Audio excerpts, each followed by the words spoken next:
Jamwale mon bandiraɓe e dow kesam hesam YouTube mi salmini on no fewi on bismama. Hande je mi sifanade on ko holno neɗɗo waɗata ha waɗa accéléré portable muɗum, c'est-à-dire accéléré ko jawna portable ma, par ce que eɗen gandi saaji portable ɗi ene leela ñoƴƴat application goto jiiɗa uddidde mo o ɓooya o udditani, walla o watta kalde sa ñoƴƴi o daro ha ɓooya ha o bolka. Donc gueɗe ɗiɗi nani hen mbiɗa yiɗi sifanade on tawa wona application wona goɗɗum, koye nder paramètre portable o hoore muɗum woni ko natata nder hen beele mbawa wadde ndeɗon hunde. sa naati to paramètre o, sa tappi paramètre o a naati nder paramètre o, min joni darton ɗo ko système paramètre système, c'est-à-dire réglage système non ɗo réglage système. sa naati e nder système hen, bon ko ɓuuri hewde hen garta ko interface nani no porte buji mbaɗi.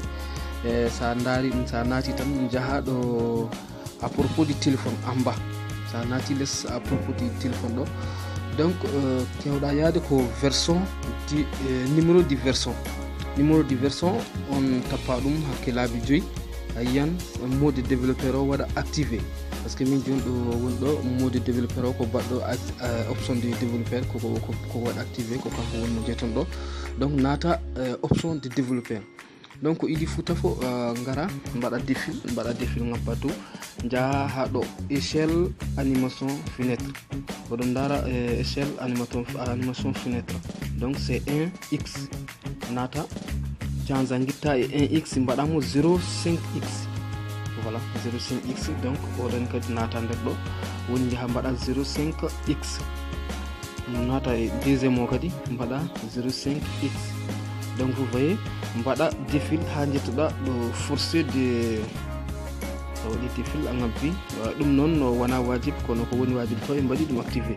eyyi so ari tan jaaha ɗo forcé pour activé, wala ɗo oɗo a tawan guel ɗo guel ala hen, woni mbaɗa guel hen.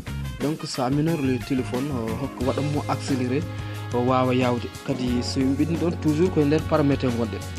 a ari ɗo stockage sa naati stockage mbaɗa feere foof, sa naati stockage oɗon dara ɗo mi holla on, oɗon dara données en cachette woni oɗo 68,80 mégaoctets, c'est à dire ça ko données en cachette o woni ɗon, mais obligatoirement il faut supprimer, normalement il faut supprimer.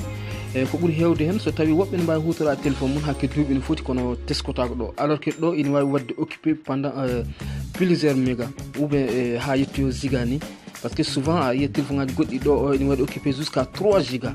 donc si n' est pas so waɗan ko ɗum ñama inutile. donc ɗo daron porte buji mon ɗi ɗo o tan de données en cachette, sa naati ko taw heewi tawede ko nder paramètre to naata, donc mbiya effacer les données en cachette, donc mbaɗa effacer pour que mbawa wadde récupérer hono ɗiɗon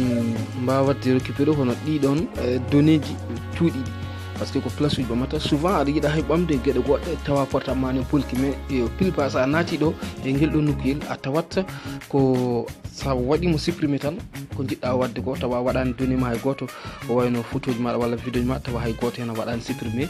donc plus rapide a yiyan mbaɗa récupérer de place gratuit. donc ko ɗum ɗo woni ko jinnom hollude on hannde bandiraɓe tedduɓe e dow kesam hesam.